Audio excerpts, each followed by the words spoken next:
Thank you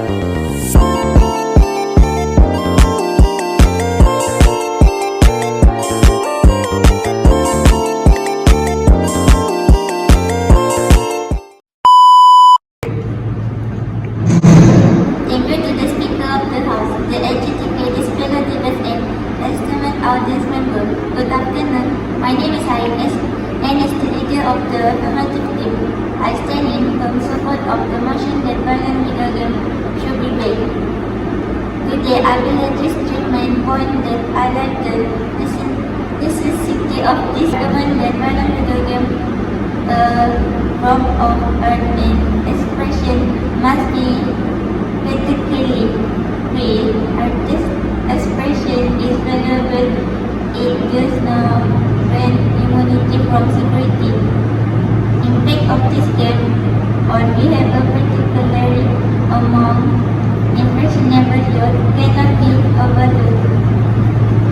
Second, the assertion that there is no strong evidence linking violent video games to the real world violence failed to recognize.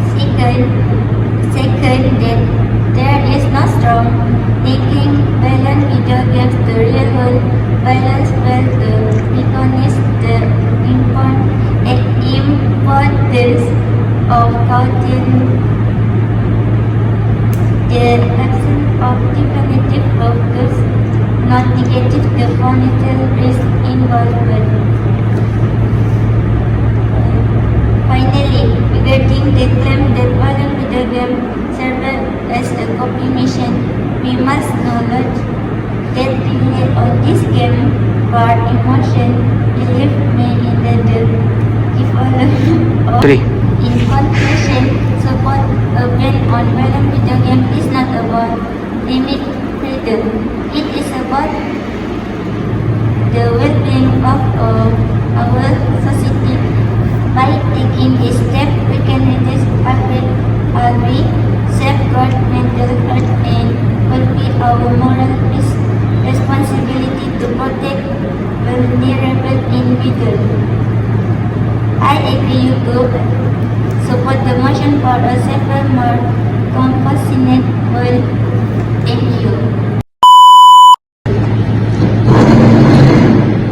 Good afternoon, everyone.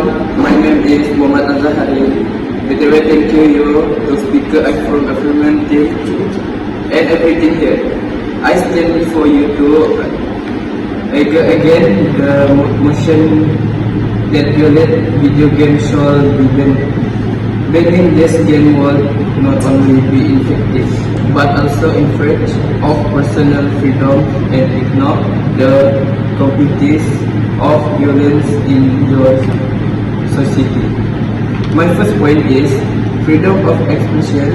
Video games are a form of art and expression similar to film. My second point is research and statistics. A study conducted by the American Psychological Association 2015 concluded that there is no substantial evidence linking violent video games to aggressive behavior in the real life.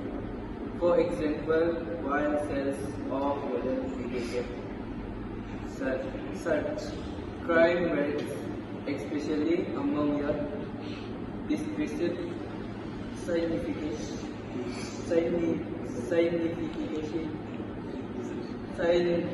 significantly.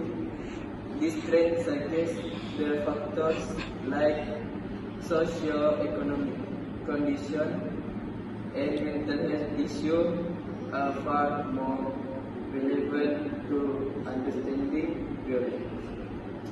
And my last point, coping mechanism. Many players ask violence video games as a way to release stress and cope with frustration. For instance, a 2021 study published in the journal Psychological Science found that engaging in video games, even violent ones, can serve as a beneficial outlet for emotional regulation. Instead of inciting violence, the games provide a safe space for players to express and manage their feelings. Thank you.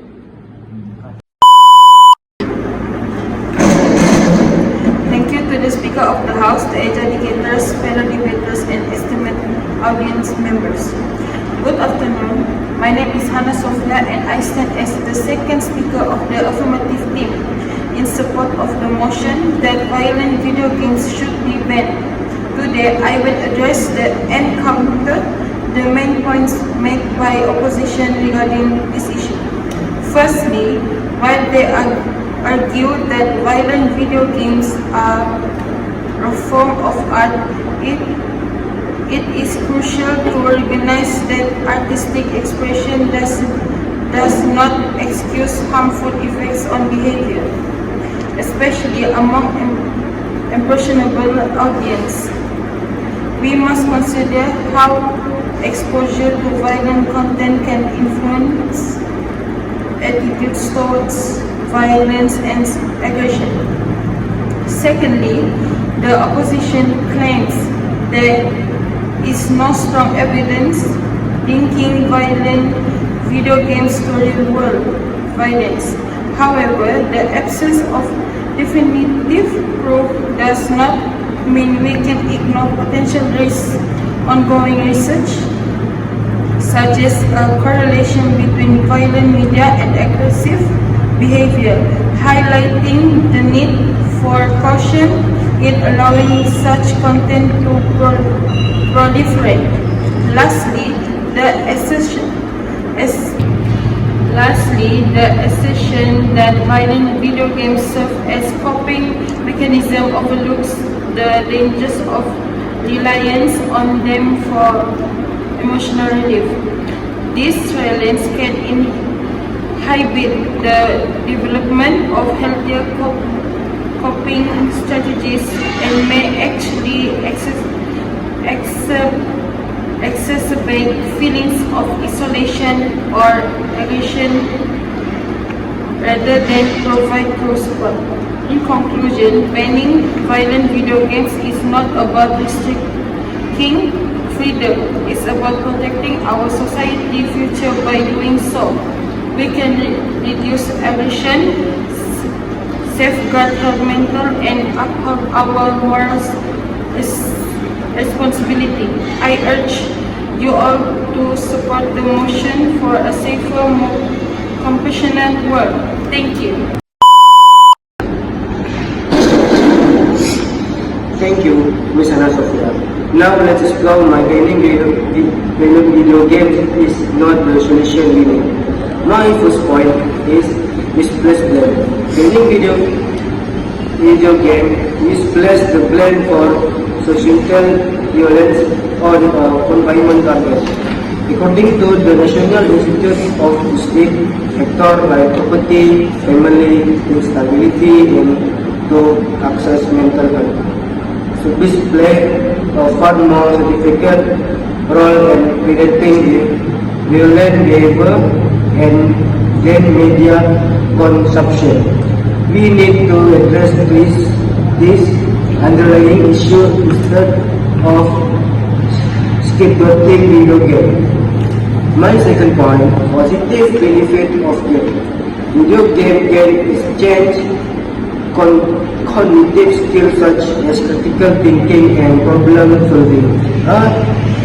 A 2014 study published in Nature found that action video games improve player ability to track, multiply objects, and make quick decisions.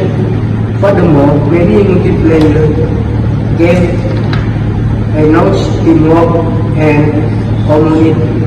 communication skills essential in both personal and professional settings. And my third, industry regulation and marketing system. The video game industry has disability effective rating system such as the Entertainment Software Rating Board (ESRB), which categorizes video based on content. This rating provides parents with the information they need to make informed choice about their children's gaming habit. Instead of banning them, we shall focus on improving media literacy and parental involvement. Thank you.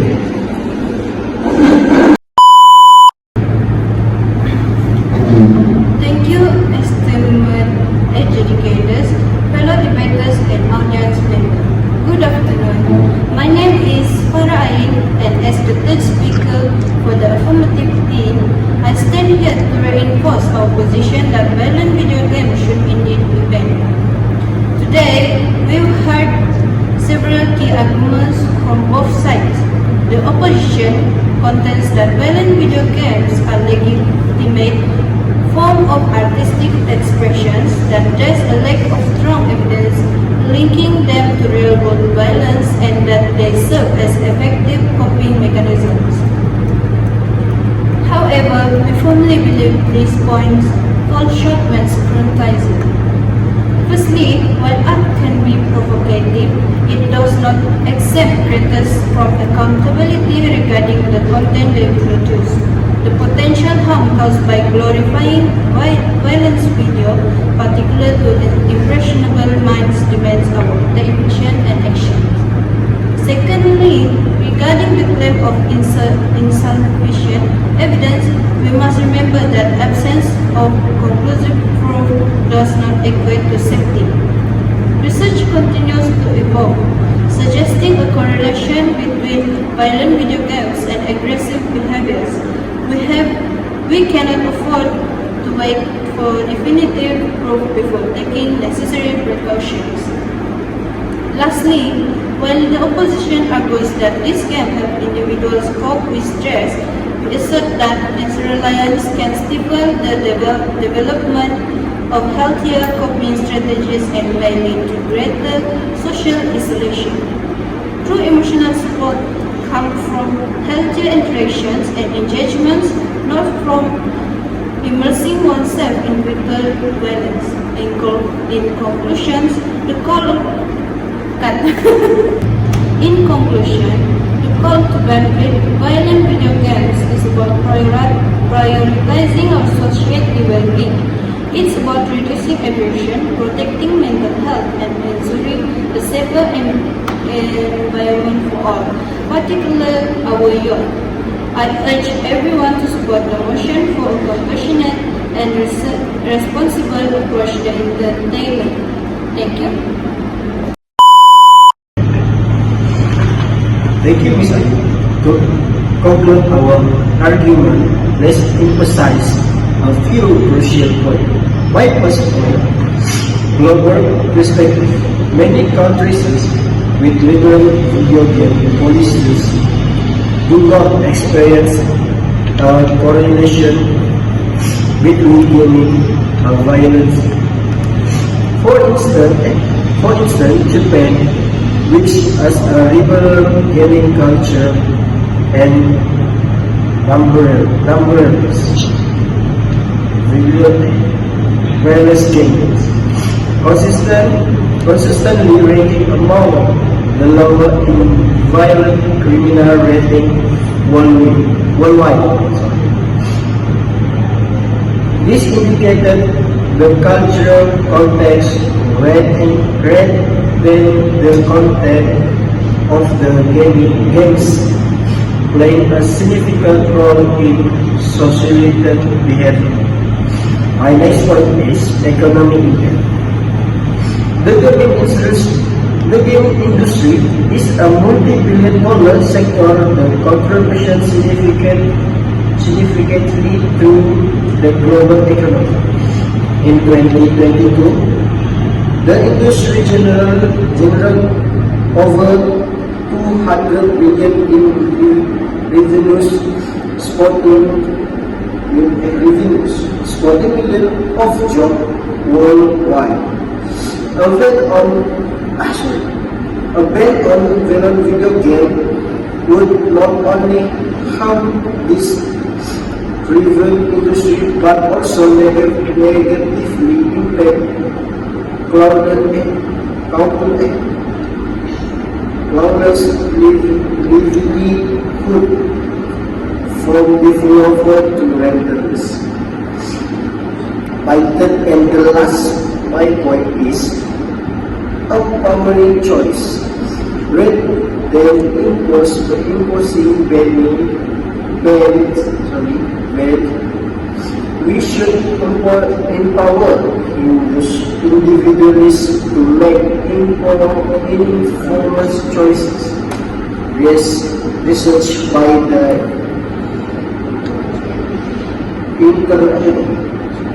Entertainment Software Association show that 17% of parents actively monitor their child's image.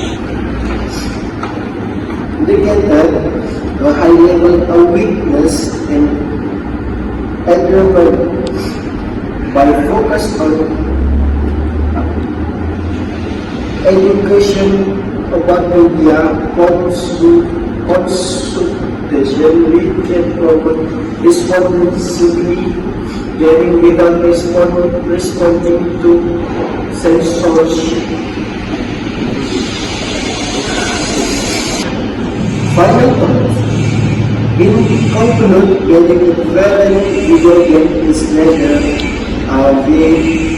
viable nor effective solution to the complex issue of violence in society.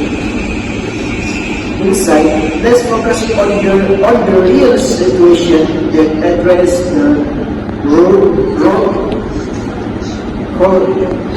causes of violence from responsibly gaming. Protect our freedom in the process. Thank you.